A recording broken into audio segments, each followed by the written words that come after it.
नमस्कार मित्रों, मैं विजय सिंह आप सभी का अपने चैनल ज्योतिष आज तक पर हार्दिक अभिनंदन करता हूं और महादेव से प्रार्थना करता हूं कि आप सब जहां होंगे प्रसन्न होंगे, जीवन की नित नई ऊंचाइयों को छूने के लिए प्रयासरत होंगे।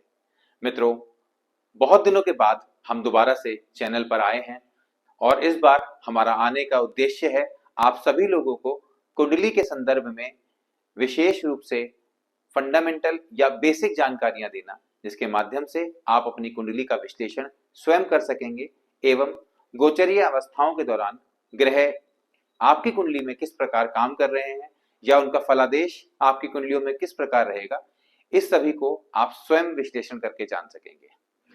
मित्रों, आगे बढ़ते हुए हम इस सीरीज में ग्रह का आपके जीवन में क्या रोल है, इसके साथ साथ ग्रह आपके जीवन में किस प्रकार आपके जीवन को प्रभावित करते हैं, महादशा या अंतरदशा आपके जीवन में किस तरीके से आपको प्रभावित करती हैं और सभी ग्रह, चाहे वो पाप ग्रह हो शुभ ग्रह हो, वह आपकी कुंडली में किस भाव में बैठा है, उस भाव में बैठकर वह आपको कैसा परिणाम दे रहा है या अपनी अंतरदशा महादशा या साढ़े साती या ढैया या गोचर आने पर आपके जीवन में किस प्रकार आपको प्रभावित करके आपके पुण्य कर्मों को उदय करेगा या आपके प्रारब्धों या पूर्व जन्मों के कर्मों का फल आपको मिलेगा। इस पूरी श्रृंखला को आगे बढ़ाते हुए हमारा प्रयास रहेगा हम ये सभी जानकारियां आप तक बहुत सरलता से पहुंचा सकें, ताकि आप कुछ समय बाद जब हमारी इस सीरीज को पूरा देख लें तो अपनी कुंडली को खुद पढ़ सकें और न केवल अपनी बल्कि अपने दोस्तों, सहयोगियों, परिवारजनों का भी अब कुंडली विश्लेषण करके उनको सही मार्गदर्शन दे सकें। आप सभी से हमारा अनुरोध रहेगा, वीडियो स्किप करके मत देखिएगा या आगे बढ़ा बढ़ा के मत देखिएगा, वीडियो को पूरा अंत तक देखिएगा ताकि आप दी गई जानकारी को पूर्ण रूप से समझ सकें और इसके बारे में जो भी हम आपको बताएं वह एक एक चैप्टर करके हम इसमें आगे बढ़ेंगे और हमारा प्रयास रहेगा कि हर चीज हम आप पास तह तक पहुंचा सकें। मित्रों, अपनी श्रृंखला को आगे बढ़ाते हुए आज हम इस अध्याय 2 में बात करेंगे कालपुरुषी कुंडली के सबसे महत्वपूर्ण ग्रह चंद्रमा के बारे में। चंद्रमा बलिदान का कारक, जीवन में सेक्रीफाइस का कारक, लेट गो का कारक, हमारे मन की शांति का कारक, एक शुभ ग्रह हमारी कुंडली में किस प्रकार किस भाव में बैठकर कैसा परिणाम देता है, आज हम इसको थोड़ा नजदीकी से समझने का प्रयास करेंगे। चंद्रमा अगर हम बात करें तो वृषभ राशि में उच्च का हो जाता है और वृश्चिक राशि में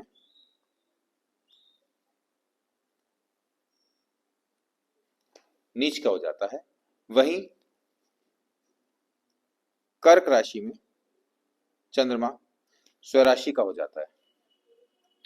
अब चंद्रमा हमारे जीवन के सभी भावों में किस प्रकार हमें प्रभावित करता है या अपने शुभ या अशुभ परिणाम देता है, इसको समझने के लिए सबसे पहली चीज जो हमें समझनी है वह यह कि हमें चंद्रमा अगर किसी भी पाप ग्रह के साथ बैठता है तो चंद्रमा पीड़ित हो जाता है।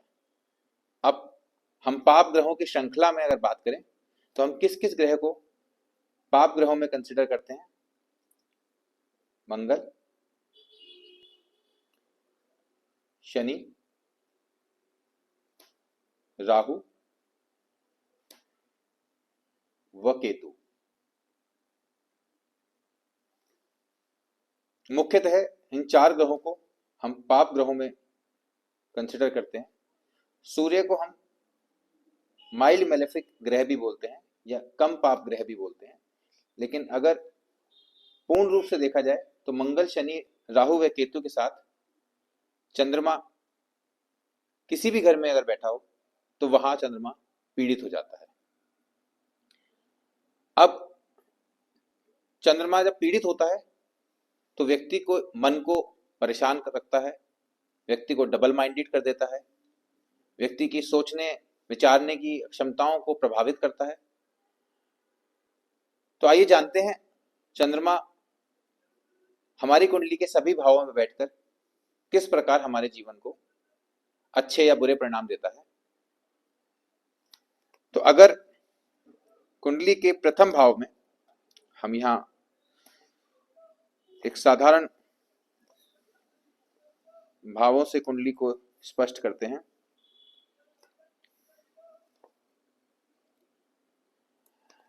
तो बात करते हैं अगर पहले घर में चंद्रमा बैठा हो तो किस प्रकार व्यक्ति को फल देगा। पहला भाव, जैसे कि हमने अपनी पुरानी वीडियो में भी बात की थी, पहला भाव व्यक्ति के स्वभाव का, व्यक्ति के कॉन्फिडेंस का, उसके व्यक्तित्व का, उसके ओवरऑल स्ट्रक्चर का भाव होता है। तो अगर पहले भाव में चंद्रमा बैठा हो तो फर्स्ट हाउस जिसको हम बोलते हैं, यहां पर बैठकर चंद्रमा व्यक्ति को बलवान बनाता है,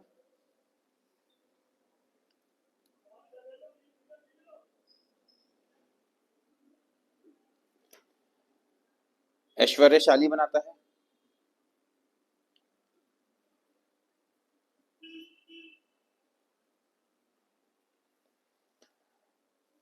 व्यक्ति अपने साधारण जीवन में सुखी रहता है, और ऐसे व्यक्ति की व्यवसाय करने में रुचि चंद्रमा बढ़ाता है।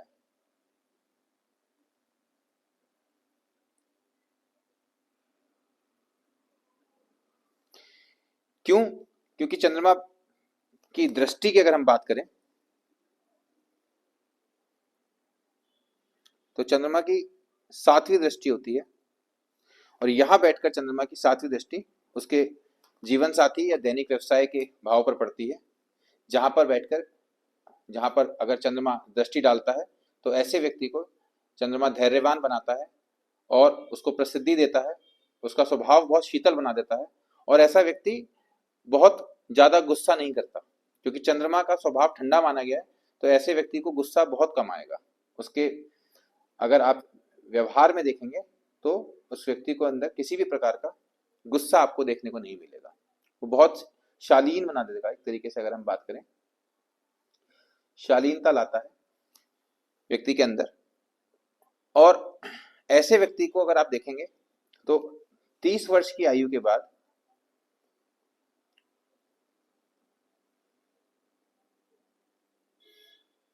ऐसा व्यक्ति शरीर से थोड़ा मोटा हो जाता है, मोटापा देता है ये।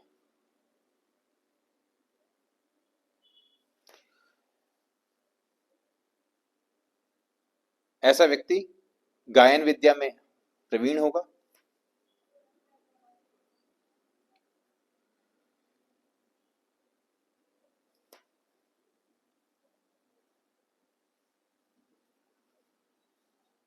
और जैसा कि मैंने बताया, ऐसा व्यक्ति जीवन में अपनी अंतर चेतना में ही प्रसन्न रहता है। अगर सेकंड हाउस में चंद्रमा बैठे तो किस प्रकार का प्रभाव चंद्रमा का रहता है।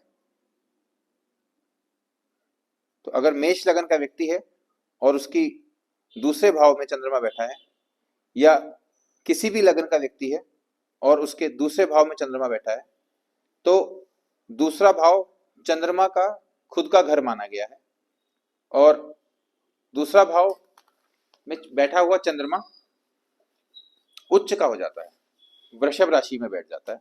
वृषभ राशि में बैठा हुआ चंद्रमा उच्च का होता है अगर व्यक्ति की कुंडली में यहाँ पे 2 नंबर लिखा है। तो अगर यहाँ पर दूसरे भाव में बैठा है लेकिन 8 नंबर लिखा है, तो फिर ऐसे व्यक्ति की राशि चंद्रमा से हमेशा देखी जाती है।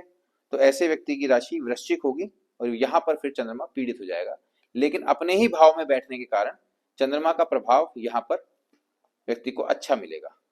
हालांकि दूसरा जो घर है, इसको मारक भी बोलते हैं, तो यह मारक हो जाता है कुंडली में। तो कुंडली में जब दूसरे भाव में चंद्रमा बैठेगा तो व्यक्ति को मृदुभाषी बनाएगा।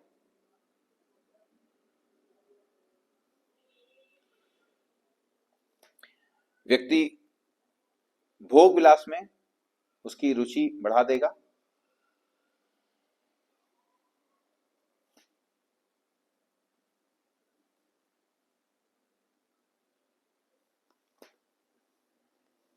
और यहां बैठकर चंद्रमा विदेश का भी योग बनाता है।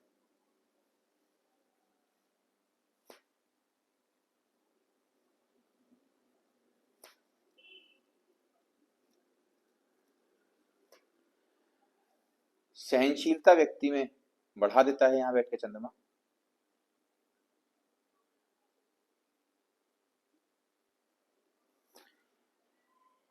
और ऐसा व्यक्ति शांति प्रिय होता है।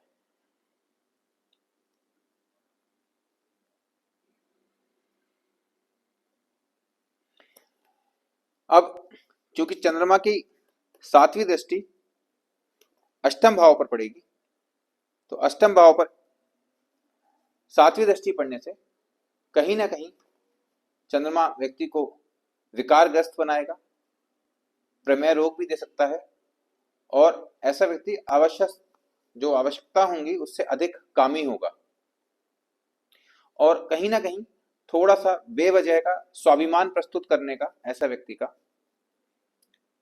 जो व्यवहार है वो रहेगा, और थोड़ा दिखावापन वाला व्यक्ति होगा। बात करें 3rd हाउस में,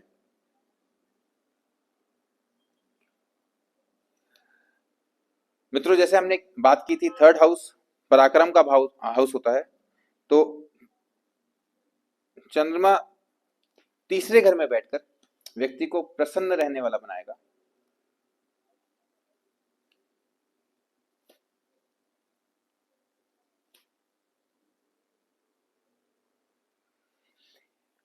एक सबसे महत्वपूर्ण बात, जब भी हमारे जीवन में तृतीय भाव में कोई शुभ ग्रह बैठता है तो अपनी महादशा आने पर वह व्यक्ति भाग्यशाली हो जाता है। भाग्य से जुड़ी हुई चीजें उसके सामने स्वतः ही आने शुरू हो जाती हैं और उसका जीवन बहुत आसान बन जाता है।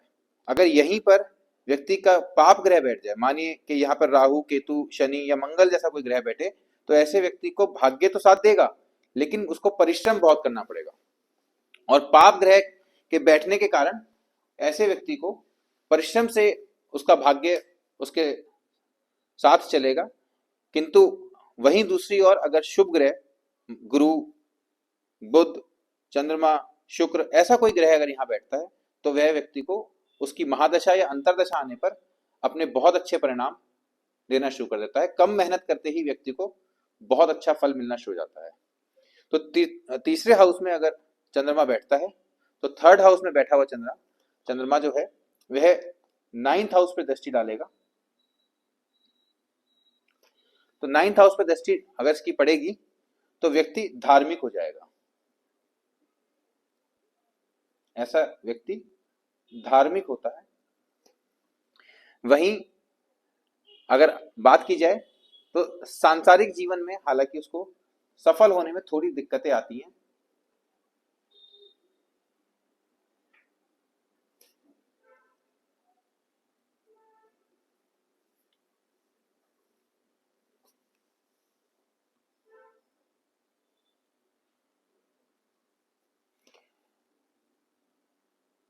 अब चंद्रमा अगर 3rd हाउस में हो और 9th हाउस में दृष्टि डाल रहा हो तो ऐसे व्यक्ति को डेली पूजा करनी चाहिए। ऐसा व्यक्ति आस्तिक होगा।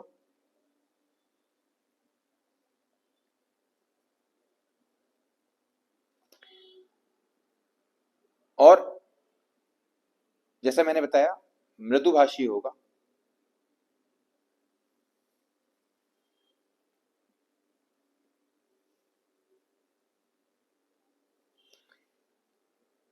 लेकिन तीसरा घर श्वास नली का भी माना जाता है, तो ऐसे व्यक्ति को कफ से संबंधित रोग रह सकते हैं, कफ से संबंधित परेशानियां उसको रह सकती हैं।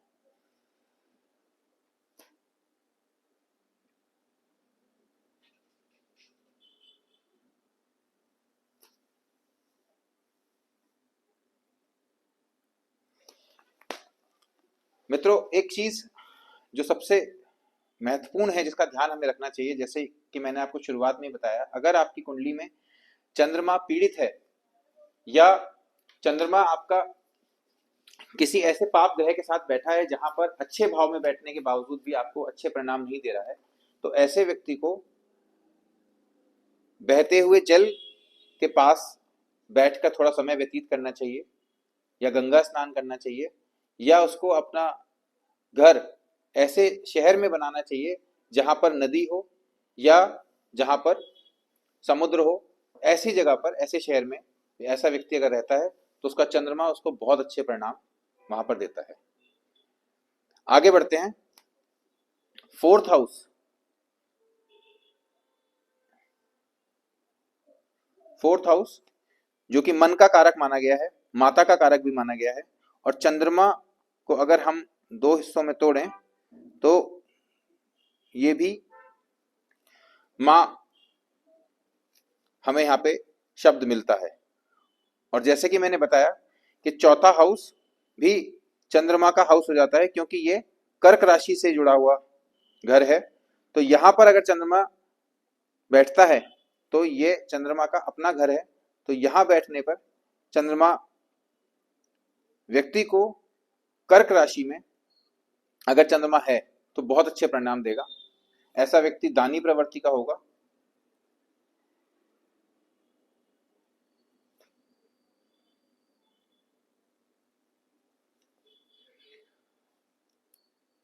अब मान सम्मान मिलता है ऐसे व्यक्ति को।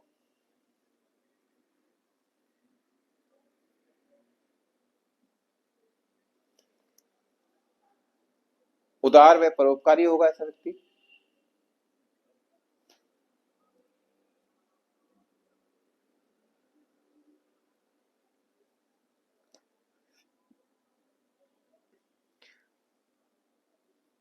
आस्तिक होगा।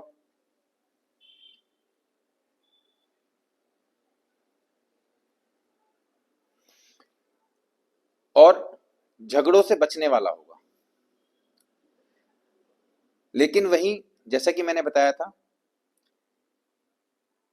ऐसे व्यक्ति को अगर चंद्रमा मंगल के साथ बैठ जाता है यहाँ पर, तो मंगल यहाँ बैठकर व्यक्ति की कुंडली को में मांगलिक दोष डाल देता है और चंद्रमा यहाँ पर फिर पीड़ित हो जाता है। तो ऐसे व्यक्ति को हालांकि रोग कम होंगे,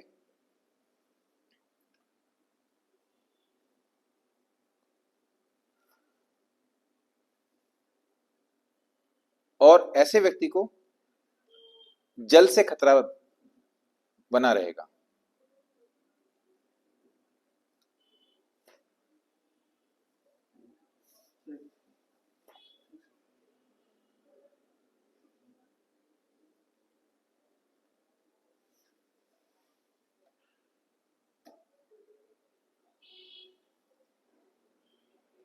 तो ऐसे व्यक्ति को जल से खतरा बना रहेगा।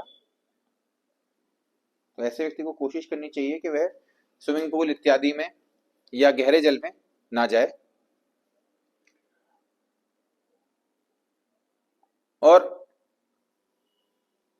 चंद्रमा अगर यहां नीच का होकर बैठ जाए और पाप ग्रह से दृष्ट हो तो ही ऐसी परिस्थितियां बनेंगी। व्यक्ति को चाहिए कि ऐसे में क्या उपाय करे। तो मार्केश चंद्रमा अगर व्यक्ति के दूसरे, सातवें, छठे, आठवें, 12वें भाव में होगा तो व्यक्ति सोमवार को चावल का दान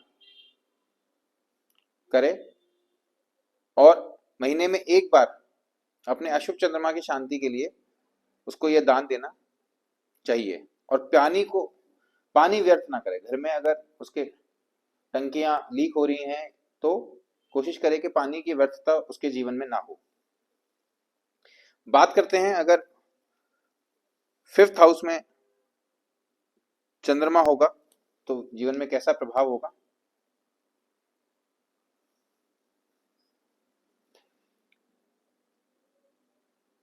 देखिए, ऐसे व्यक्ति को, क्योंकि यह संतान का, ज्ञान का, बुद्धि का भाव है, तो ऐसे व्यक्ति को कन्या संतान, कन्या संतान अवश्य होगी, उसको उस कन्या संतान का सुख अवश्य मिलेगा। ऐसा व्यक्ति चंचल बुद्धि का होगा, सदाचारी होगा,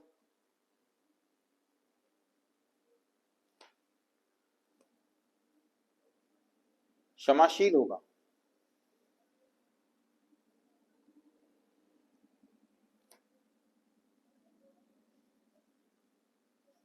और यहां बैठकर चंद्रमा उसको हमेशा अच्छा रिजल्ट देगा, क्योंकि यहां बैठे हुए चंद्रमा की सातवीं दृष्टि 11वें भाव पर, व्यक्ति के लाभ भाव पर पड़ती है। तो यहां पर बैठकर चंद्रमा के जो परिणाम है वह हमेशा अच्छे आएंगे। अगर चंद्रमा 6th हाउस में बैठ जाए तो ऐसा व्यक्ति, क्योंकि यह रोग ऋण शत्रुओं का भाव है, तो कफ या श्वास का रोगी होगा, उसको अस्थमा भी हो सकता है। यहां बैठा चंद्रमा उसको परेशानी देगा।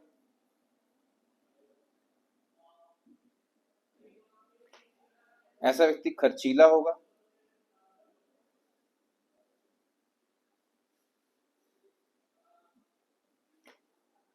नेत्र का रोग भी ऐसे व्यक्ति को हो सकता है, उसकी आईसाइट कमजोर हो सकती है। कॉन्स्टिपेशन से संबंधित या कब्ज संबंधित परेशानियां यहां बैठकर चंद्रमा देगा।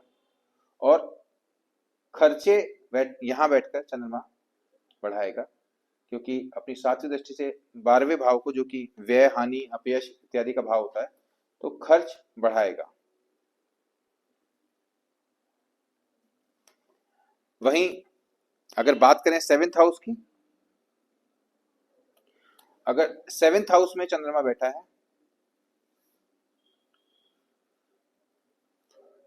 तो ऐसा व्यक्ति सभ्य होगा, धैर्यवान होगा, और अगर राजनीति से जुड़ा हुआ है तो नेता इत्यादि बनने के योग ऐसे व्यक्ति के जीवन में बहुत अच्छे रहेंगे। ऐसा व्यक्ति जल यात्रा या नेवी इत्यादि में भी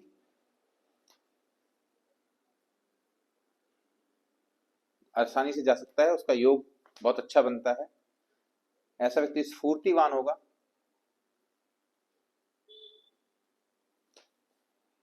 शीतल स्वभाव का होगा,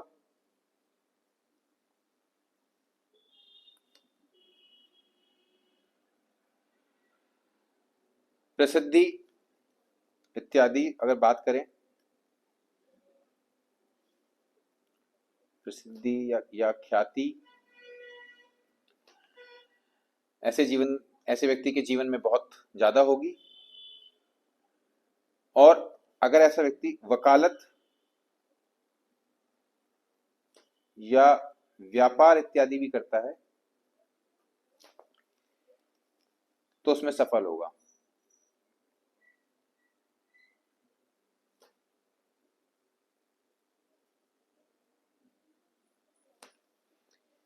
अब चंद्रमा वहीं अगर 8th हाउस में बैठता है तो 8th हाउस, चूंकि गुप्त विद्या, जीवन मृत्यु का विचार भी यहीं से किया जाता है, तो ऐसा व्यक्ति रोगी होगा,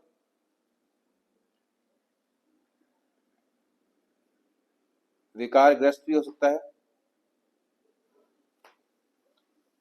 यहां बैठकर चंद्रमा उसको प्रमेय रोग देगा।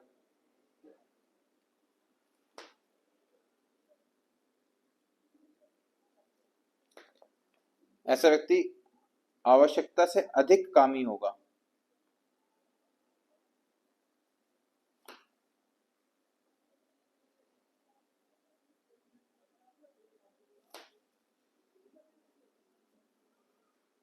अब अगर मान के चलें कि किसी की मेष लग्न है और उसकी कुंडली में अष्टम भाव में चंद्रमा बैठा है, तो चंद्रमा से हम हमेशा व्यक्ति की राशि देखते हैं, तो ऐसी व्यक्ति की वृश्चिक राशि हो जाती है, और वृश्चिक चंद्रमा की नीच की राशि है।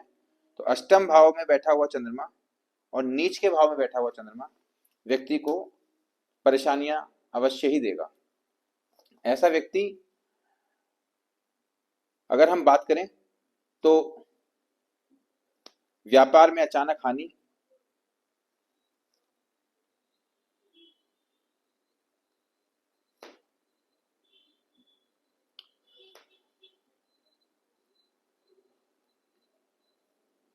ज्यादा बोलने वाला,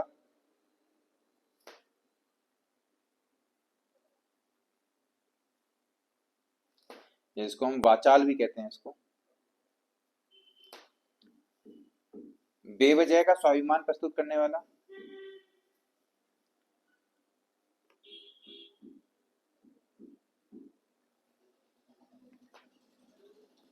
और कारागार या बंधन का भी योग ऐसे व्यक्ति के जीवन में बन जाता है।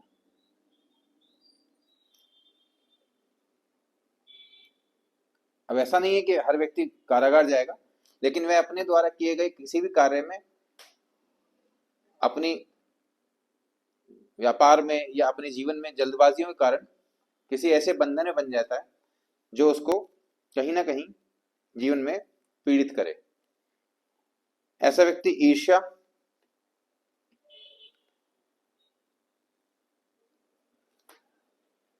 और दिखावापन बहुत करता है। अब वहीं अगर चंद्रमा नवम भाव में बैठ जाए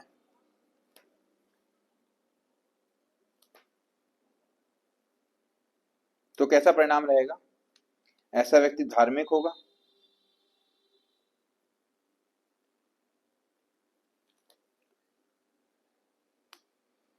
और अगर ऐसे व्यक्ति के जिसका चंद्रमा नवम भाव में, उसके आगे या पीछे के भाव में कोई ऐसा ग्रह बैठा है जो 30 डिग्री से ज्यादा के अंतर पर हो, तो ऐसा व्यक्ति सन्यासी हो जाता है।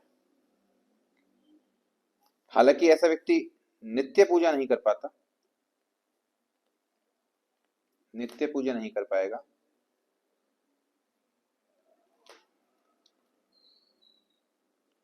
और अगर ऐसा व्यक्ति नित्य पूजा नहीं करेगा तो सफल नहीं हो पाएगा। तो ऐसे व्यक्ति को चाहिए, जिसका चंद्रमा भाग्य भाव में बैठा है, उसको चाहिए कि वह नित्य पूजा करे, क्योंकि वह जितनी पूजा करेगा जीवन में उतनी ही सफलता को प्राप्त करेगा। हालांकि धन ऐसे व्यक्ति को प्रचुर मात्रा में प्राप्त होगा,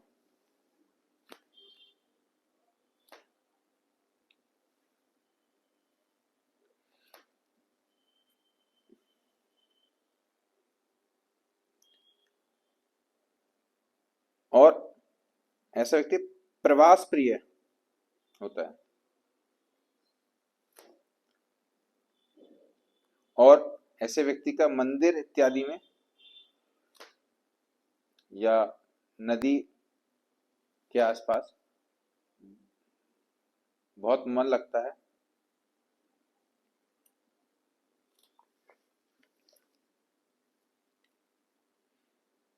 नवम भाव में बैठकर चंद्रमा मन को चंचल बनाता है,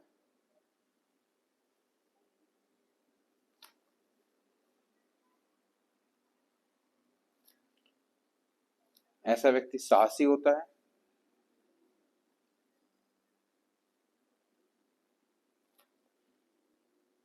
वह ऐसे व्यक्तियों की भाइयों की संख्या थोड़ी कम होती है।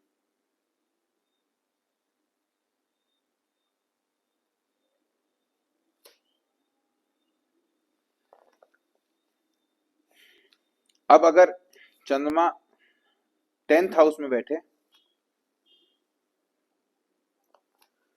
तो कैसा परिणाम देता है? देखिए, 10वें घर में बैठकर चंद्रमा, क्योंकि यह कर्म का कारक होता है, तो अपने 4th हाउस को देखता है, मतलब आपके भौतिक सुखों को, चल संपत्ति को, अचल संपत्ति को, आपके माता के भाव को देखता है। और 10वां भाव जो कि आपके कर्म का, आपके पिता का भाव माना गया है, यहां बैठकर व्यक्ति कार्यकुशल होता है।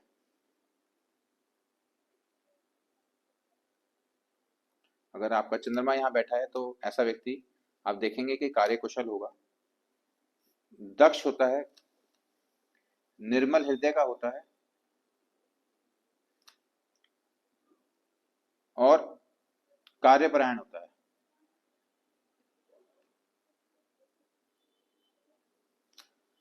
यशस्वी होता है,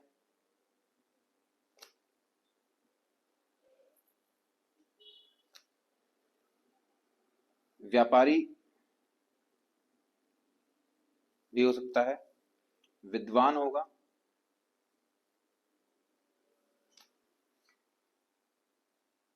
कुशल या दक्ष एक ही बात है, और कुल दीपक होगा।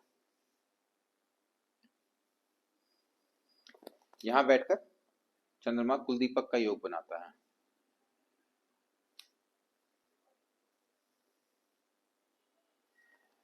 मित्रों, कुंडली देखने के दौरान हमें इस चीज का विशेष ध्यान रखना चाहिए कि चंद्रमा जिस भाव में बैठा है, अब यह शनि का घर है। हर कुंडली में हर भाव किसी न किसी गृह स्वामी से जुड़ा हुआ है, जैसे कि हमने यहाँ लिखा हुआ है। तो अगर हम बात करें, पहला घर जो है ये मंगल का घर होता है। वहीं दूसरे घर की अगर बात करें तो दूसरा घर शुक्र का हो गया। तीसरे घर की बात करें तो तीसरा घर बुध का हो जाता है। वहीं चौथा घर, जैसे कि मैंने बताया था, चंद्रमा का खुद का घर हो जाता है। पांचवा घर सूर्य का हो जाता है और छठा घर भी बुध का होता है। और सातवां घर, जहां तुला राशि आती है, यह अगर हम देखें तो शुक्र का घर हो जाता है। आठवां मंगल का घर, नौवां गुरु का घर, 10वां शनि का, 11वां फिर शनि का और 12वां फिर गुरु का। तो यहां पर जिस घर में चंद्रमा बैठा है, मान के चलिए चंद्रमा यहां पर बैठा हुआ है और आपकी वृश्चिक राशि है, चंद्रमा यहाँ पीड़ित हो गया है और शनि के घर में बैठा हुआ है, तो हमें चंद्रमा का अंश बल देखना होगा और यह देखना होगा कि चंद्रमा यहाँ पर शनि के कारण अपना प्रभाव पीड़ित होने से उतना अच्छा नहीं दे पाएगा जितना अच्छा चंद्रमा अगर यहाँ पर शनि से पीड़ित नहीं है या वृश्चिक राशि नहीं है, तो यहाँ पर चंद्रमा अगर यहाँ पर बैठा हुआ चंद्रमा स्वराशि का हो या उच्च राशि का हो, तो आपको चंद्रमा अपने बहुत अच्छे परिणाम देगा।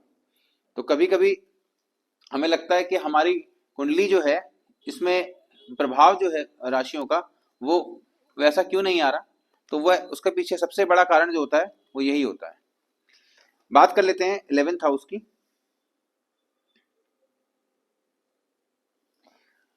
11वां घर में अगर चंद्रमा बैठे तो कैसा फल देगा। ऐसा व्यक्ति चंचल बुद्धि का होगा,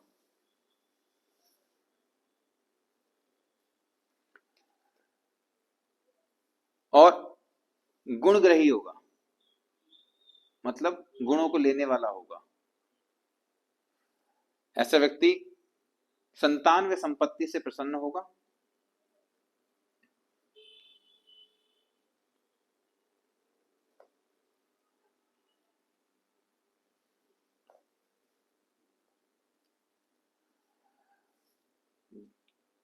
ग्यारहवें भाव में बैठकर चंद्रमा की 7वीं दृष्टि पंचम भाव पर पड़ेगी, तो कन्या संतान ऐसे व्यक्ति के पास अवश्य होगी।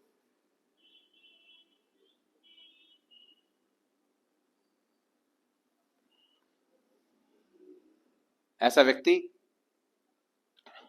लोक में प्रसिद्ध,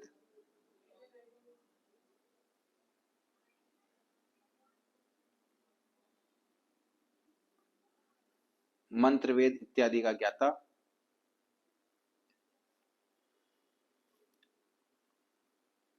व ज्योतिष इत्यादि में रुचि,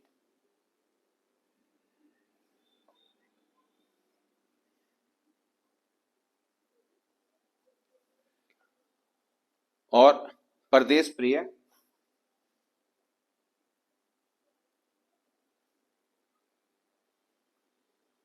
सरकारी नौकरी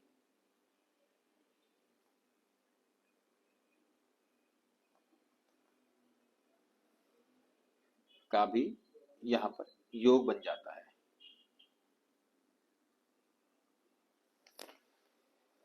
बात करते हैं 12वें घर की। अगर चंद्रमा 12वें घर में बैठा हो तो क्या परिणाम देता है? 12th हाउस में बैठा हुआ चंद्रमा व्यक्ति को नेत्र का रोग देता है, चंचल बनाता है,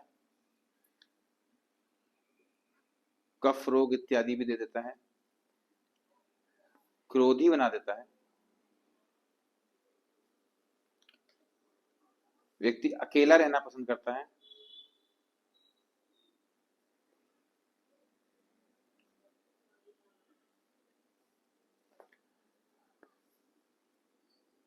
मृदुभाषी हालांकि होता है व्यक्ति,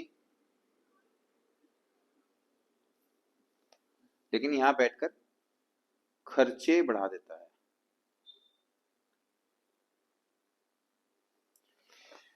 तो मित्रों, ये सभी 12 भावों में चंद्रमा के जो प्रभाव हैं हमारे समक्ष हैं।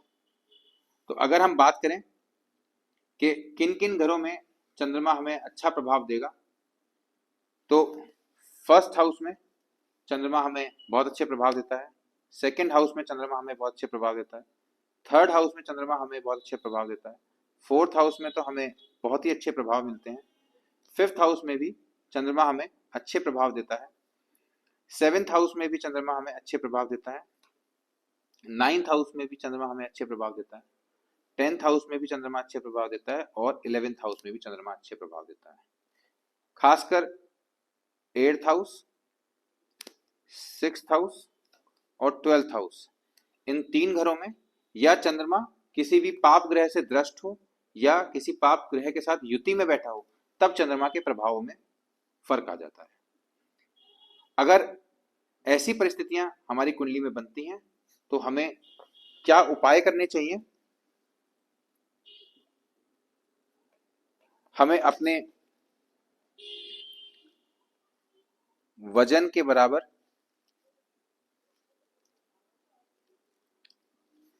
चावल किसी योग्य ब्राह्मण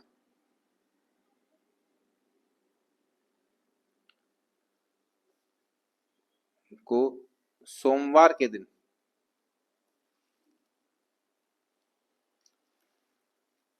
दान करने चाहिए। विशेषकर जब चंद्रमा की महादशा या अंतरदशा चल रही हो या चंद्रमा हमारे लगन में बैठा हो गोचर के दौरान। उम्मीद करते हैं आपको यह वीडियो अच्छा लगा होगा, और इस वीडियो के माध्यम से चंद्रमा से संबंधित जितनी अधिक से अधिक जानकारी हमारे द्वारा आपको दी जा सकती थी वह देने में हमने अपना पूर्ण प्रयास किया है। अपनी कुंडली से संबंधित किसी भी दशा, अंतरदशा या गोचर में चल रही परेशानी के योग्य उपाय से संबंधित अगर आप हमसे चर्चा करना चाहते हैं तो स्क्रीन पे दिए गए नंबर के माध्यम से आप हमसे संपर्क कर सकते हैं। शुल्क लागू होंगे और अपॉइंटमेंट लेने के बाद गूगल कॉल या व्हाट्सएप कॉल के माध्यम से आपको आपकी परेशानी का संतोषजनक निवारण अवश्य दिया जाएगा। इसी के साथ मैं अपनी वाणी को विराम देता हूं। धन्यवाद।